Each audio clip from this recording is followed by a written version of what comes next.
तो दोस्तों स्वागत है आप सभी का अपने चैनल HR फॉर यू में नई और लेटेस्ट वीडियो के साथ। तो आज हम आपके लिए लेकर के आए हैं क्लास 10th का चैप्टर नंबर 11 हिंदी किसले भाग जो है आपका क्लास 10 में चल रहा है उसका। तो लगभग मैंने 10 चैप्टर पढ़ा लिया है और 11वां चैप्टर आज है आपका। और चैप्टर का नाम है कबीर के पद, जिसके लेखक या रचनाकार कबीर दास ने स्वयं किया है। इसको कबीर दास ने खुद लिखा और कहा है कबीर के पद है। तो ये बहुत ही इंटरेस्टेड चैप्टर और इंपॉर्टेंट चैप्टर है। और बहुत सारे मेरे मैथिली वाले बच्चे कह रहे हैं कि सर ऑब्जेक्टिव क्लियर कर देते। तो मैथिली का जैसे आपका चैप्टर पूरा खत्म होगा ना दोस्तों, तो मैं आपको पूरा ऑब्जेक्टिव इंपॉर्टेंट ऑब्जेक्टिव हर चैप्टर का ऑब्जेक्टिव मैं आपको दूंगा और वहां से मैं आपका टोटल ऑब्जेक्टिव कंप्लीट कर दूंगा। और अगर आप चैनल पर नए चैनल को सब्सक्राइब कर लेंगे तो चलिए हम पढ़ना शुरू करते हैं। आपका हिंदी का बुक ले लेते हैं, ये देख लीजिए आप, चैप्टर नंबर 11 है आपका।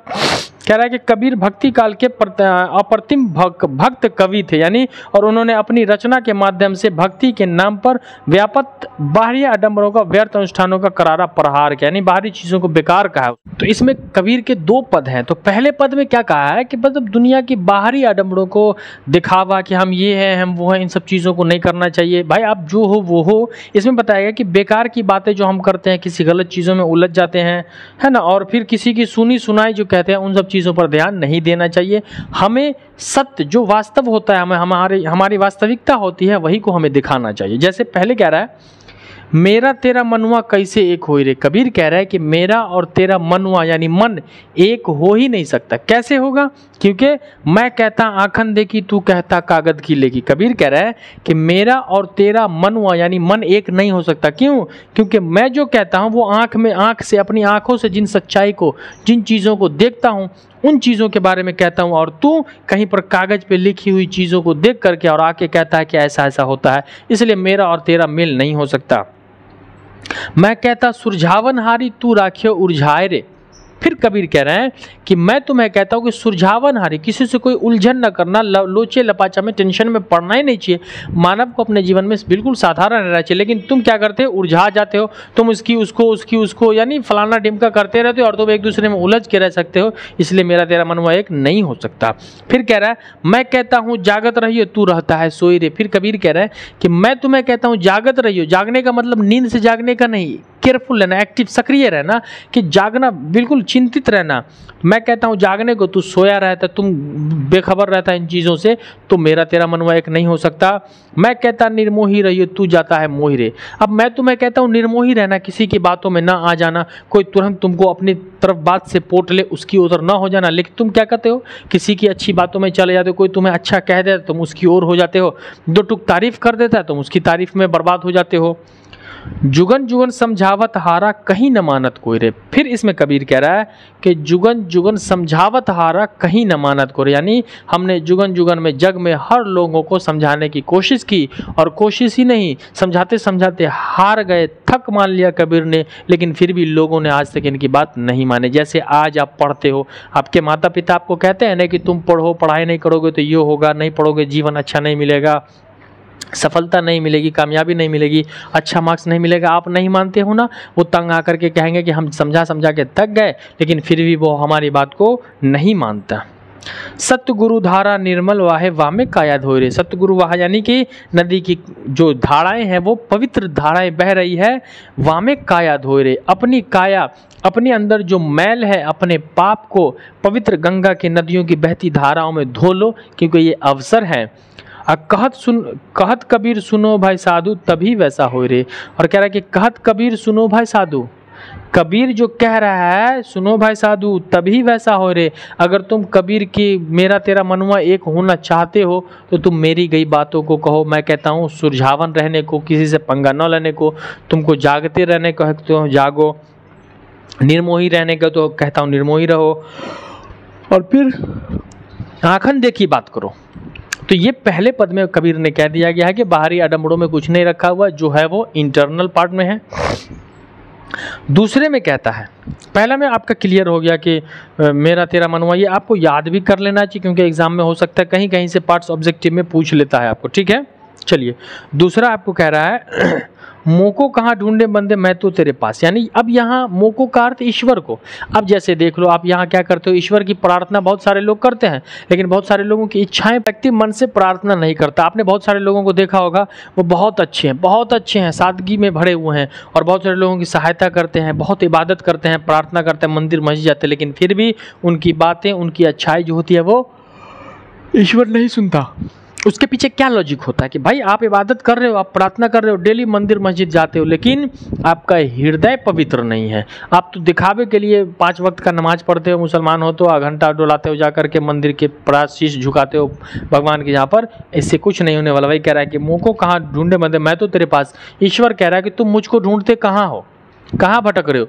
तुम काबा चले जाते हो, तुम कैलाश चले जाते हो, तुम बनारस चले जाते हो, तुम मक्का मदीना चले जाते हो, मैं तो तुम्हारे पास हूँ और मैं तुम्हारे पास हूँ। ईश्वर को तुम ढूंढ ही नहीं पा रहे हो और इधर उधर भटक रहे हो। और वास्तव जीवन में ईश्वर हमारे पास है। सच्चे हृदय का नाम ईश्वर है, सच्चे एहसास का नाम ईश्वर है। लोगों के लिए हमदर्द बन जाना वो ईश्वर की याचना होती है। उसमें ना मैं देवल, ना मैं मस्जिद, ना काबे कैलाश में, ना मैं देवल मंदिर। ईश्वर कह रहा है मैं मंदिर में नहीं हूं, वो पुजारी बैठ के होता है। ना मैं मस्जिद में नहीं हूं, मौलाना बैठ के होते हैं, न काबे में और न कैलाश में। अब सोचो यहाँ पर ईश्वर के लिए कहा जा रहा है कि ईश्वर मंदिर में ना है, मस्जिद में ना है, काबे में नहीं है, कैलाश में नहीं, लेकिन फिर भी हम लोग लाखों करोड़ों रुपया खर्च करके कोई हज करने सऊदी जाता है तो कोई तीर्थ यात्रा करने बाबा धाम जाता है। सच्चे हृदय में ईश्वर निवास करते हैं। तो यहाँ पे कह रहा है कि ना मैं देवल में, न मस्जिद में, न काबे कैलाश में। ईश्वर जो है मंदिर मस्जिद काबे कैलाश में कहीं नहीं है। न तो कोनो क्रियाक्रम में, न ही जोग बैराग में। तुम जितना भी क्रियाक्रम कर लो, मुस्लिम हो कुर्बानी करा लो, मिलाद करा लो, जलसा करा लो, आप हो यज्ञ करा लो, हवन करा लो, पिंड दान करवा लो, कुछ भी करवा लो, मैं कहीं नहीं हूँ। न तो कोनो क्रियाक्रम में, न कोई जोग बैराग में। तुम जितना जोग बैराग कर लो, जो करना कर लो, वहाँ मजार पे चादर चढ़ा लो या फिर भगवान के पास जाकर के तुम बहुत नारियल चढ़ा लो, लड्डू चढ़ा दो, इससे कुछ नहीं होने वाला। खोजी हुई तो तुरंत मिली है पल भर की तलाश में। अगर तुम मुझे, यानी ईश्वर कह रहा है कि ईश्वर को खोजना चाहते हो तो पल भर की तलाश में ईश्वर मिल जाएगा, लेकिन हम ईश्वर को ढूंढना नहीं चाहते। हमें ईश्वर से तो कोई मतलब नहीं। हम तो दुनिया के लोगों को दिखाना चाहते कि आज मैंने गरीबों को इतना दान कर दिया, आज मैंने भगवान के मंदिर में सोना चढ़ा दिया। ये दिखावा क्या करोगे, किसके लिए कर रहे हो? ईश्वर छुपी हुई चीज़ों को भी जानता है, मन के भेद को ईश्वर जान जाता है। आप क्यों दुनिया को दिखाना चाहते हो? क्यों दुनिया के चक्कर में पड़े हुए कि हमारा ये देखे वो देखे? ये सब पाप है।